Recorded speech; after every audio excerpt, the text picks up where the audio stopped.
How do technology giants not just survive, but, well, really thrive in a world where customer priorities are constantly shifting and economic uncertainties loom large? Today, we're pulling back the curtain on one such player. Welcome to the deep dive. Our focus today is CDW Corporation, a Fortune 500 and S&P 500 powerhouse in IT solutions, serving businesses, governments, education, and healthcare across North America and the UK. Our mission is to go beyond just the headlines of their latest earnings and financial reports. We're here to dig into their strategic insights, maybe uncover some surprising facts, and give you a clear understanding of what's genuinely driving their business and, what it signals for the wider tech landscape. Consider this your shortcut to being genuinely well-informed about the powerful currents shaping the IT market right now. Okay, let's dive right into the numbers for CDW's second quarter of 2025. Despite what they've termed a dynamic and complex environment, they really showed some impressive top-line growth. Yeah, what immediately stands out is how brilliantly their diversified portfolio performed. Consolidated net sales hit almost $6 billion, Wow, $6 billion. a solid 10.2% jump year over year. And their gross profit also saw a healthy bump, up 4.9% to $1.241 billion. So for you, our listener, this isn't just about big numbers, right? It's a real-world example of how a company with a broad customer base and diverse offerings can navigate challenges. It speaks volumes about the underlying strategy, not just the raw financial outcomes. Precisely. Though it's worth noting, while their non-GAAP operating income saw a modest 1.8% increase, their net income did decline by 3.5%. Okay. And interestingly, their non-GAAP gross profit margin dipped slightly. It went to 20.8% from 21.8% last year. Why was that? Well, this isn't necessarily a red flag. It seems to be a direct result of a strategic shift. They're doing more business with larger clients and focusing on more complex solutions, which sometimes carry lower percentage margins. We can unpack that a bit more. Right, that makes sense. So it's clearly not a uniform story across all their business lines then. Not at all. The company attributes this resilience to the strength of their full stack, full life cycle solutions and that diversified portfolio of products, services, solutions, and customer end markets. Exactly. It sounds like a playbook for stability in uncertain times. Now, here's where the narrative gets truly compelling, I think. When we dissect CDW's performance across their different customer sectors, you start to see a very clear picture of shifting IT spending priorities. Absolutely. I mean, think about this.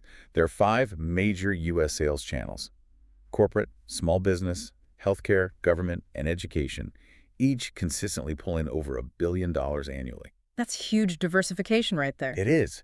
And then their UK and Canadian operations added another $2.5 billion to that last year. This inherent diversity proved absolutely crucial in the last quarter. And within that diversity, some segments truly soared, didn't they? Oh, definitely. Corporate net sales surged by a remarkable 18%. Yeah, huge. And small business wasn't far behind, up 13%. That's right. These commercial segments were laser-focused on what businesses absolutely needed to do, Yeah. rather than just what they wanted, sort of the must-dos versus wants idea. Okay, so what were those must-dos? Well, for corporate customers, it translated into a strong push for new client devices that was significantly boosted by the looming Windows 10 end-of-life transition, a massive refresh cycle for many enterprises. Ah, right, that deadline effect. Exactly. They also prioritized productivity initiatives, and mission-critical infrastructure projects were particularly robust for enterprise clients. And small business? Small business saw impressive double-digit cloud performance. They were leveraging SaaS solutions to drive efficiency and flexibility, really leaning into the cloud. And healthcare joined the ranks of the star performers, too, boasting a 24% increase in net sales. Yeah, another big one. This was largely driven by addressing what they called clinical continuity, essentially keeping their vital operations running smoothly. Makes sense in healthcare. Definitely. Even their UK and Canadian operations had a fantastic quarter, collectively up 12%. So for you listening, this really highlights where IT spending remains resilient, even in challenging times, wouldn't you say? Absolutely. Core upgrades, anything that boosts productivity and critical infrastructure. These seem to be the non-negotiables, especially in the enterprise and healthcare sectors. It shows where companies are still willing to invest heavily. But as you mentioned earlier, not every sector was seeing that kind of boom, right? Some experienced significant headwinds. That's correct. Education, for instance, saw an 11% decline overall. 11% down. Yeah, and K-12 specifically was down double digits. This seems to stem largely from changes in federal funding rules, the expiration of past stimulus funds. Ah, the stimulus money dried up. Exactly. And also a bit of a pull-forward effect from Chromebook buying back in Q1, apparently ahead of anticipated price increases. Okay. Higher education also experienced a modest decline.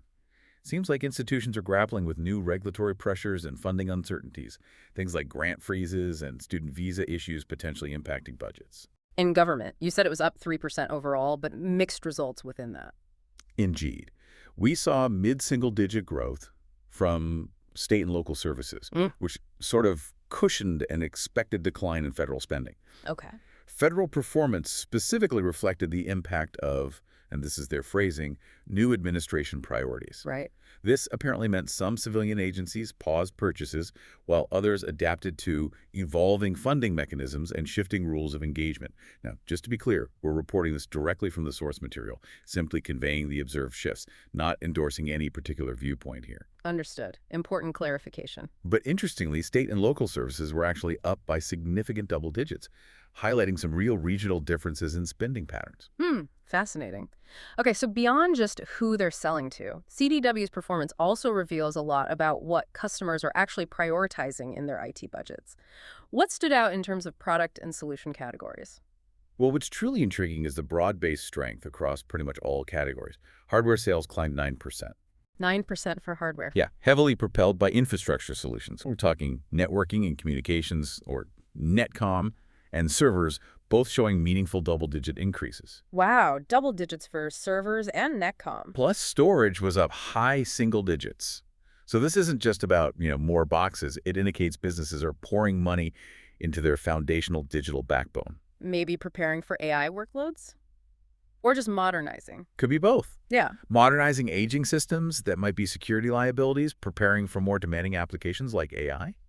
And client devices, maybe surprisingly, were up 12%. Still strong then. Yeah, solid unit growth and strong average selling prices. That device refresh cycle, driven partly by Windows 10 end of life, is still very much in play. So that client device refresh is clearly continuing to power forward, and infrastructure is experiencing a significant pickup. But in today's tech landscape, the real value often lies in the less tangible stuff, right? How are CDW software and services offerings shaping up? Software saw a robust 16% increase. That's pretty significant. 16%, wow. Yeah, with growth across nearly all end markets, K-12 being the main exception we already discussed. Yeah. This is fueled by areas like telephony, application suites, network management, and backup disaster recovery. Okay. Cloud spend also grew by double digits, particularly strong in security, productivity, data storage and recovery, and collaboration tools. And services. Services had an excellent quarter, up 8% overall, and within that, their own CDW professional managed services increased by an impressive 13%. 13%. That brings us to their strategic bets, particularly in services. It sounds like they've really been building out their capabilities significantly in that area over time. Absolutely. For the past 6 years, they've made a really concerted effort to expand their services, moving beyond just simple advisory to full-blown implementation, orchestration, and managed services. So the whole life cycle. Exactly. This comprehensive approach is a key differentiator for them, covering everything from cybersecurity readiness assessments to infrastructure planning, IT road mapping, data management, and even offering 24/7/365 managed services. It's about providing that end-to-end support. And it seems AI is a massive part of this strategy now with their dedicated AI Center of Excellence. How are they translating, all the AI hype into practical solutions for businesses? Well, this is truly critical, I think. Yeah. Their AI Center of Excellence offers a complete lifecycle approach, from the initial concept right through to execution and management. How does that work in practice? It's powered by a multidisciplinary team, data engineers, architects, analysts. They conduct structured workshops with clients to help them identify practical AI use cases, establish governance frameworks, define clear ROI. Okay, the foundational stuff. Right. And then they provide proof-of-concept services and rapid prototyping. The idea is to accelerate AI adoption across different environments, cloud, edge, hybrid infrastructures. And then they manage it ongoing. Exactly. Their AI-managed services then operationalize these solutions at scale. So for you, the listener, this means they're really focused on taking AI from just a buzzword to a tangible, ROI-driven business solution. Do they have any concrete examples of this in action, something that really illustrates the impact for their clients? Yeah, they shared two pretty compelling examples. In one case, an apparel company needed to dramatically improve its IT support function. Okay. By integrating CDW's Cloud Foundation managed services for AWS with their generative AI expertise, they delivered a solution that leverages historical IT ticket data To do what exactly? to streamline workflows and actually recommend real-time resolutions to common problems. This was a six-figure engagement, and the outcome wasn't just solving the support problem, but it actually freed up their internal engineers for more strategic work. That's a powerful real-world application of AI freeing up human capital for higher-value tasks. That makes a lot of sense. What was the second example? The second involved a leading North American transport company. They apparently desperately needed a comprehensive security overhaul. Their legacy security operations center just wasn't cutting it anymore. A common problem. Very common. What began as strategic advisory work evolved into a full-scale identity and access management initiative, and ultimately that led to a multi-year managed services engagement worth a whopping $10 million in total contract value. $10 million? Wow. Yeah. This included 247 managed security operations across their entire technology stack, handling multi-vendor firewalls, SIEM, EDR, vulnerability scanning, plus continuous enhancement through things like penetration testing and automation. So a huge, complex project. Exactly. It really underscores how their deep strategic investments, particularly in services and security, don't just solve an immediate problem. They can fundamentally deepen those customer relationships over the long term. Okay, so how do all these moving parts, the market shifts, the strategic investments, the AI focus, translate to CDW's overall financial health? And what's the outlook for the rest of the year? Let's talk financials. Right.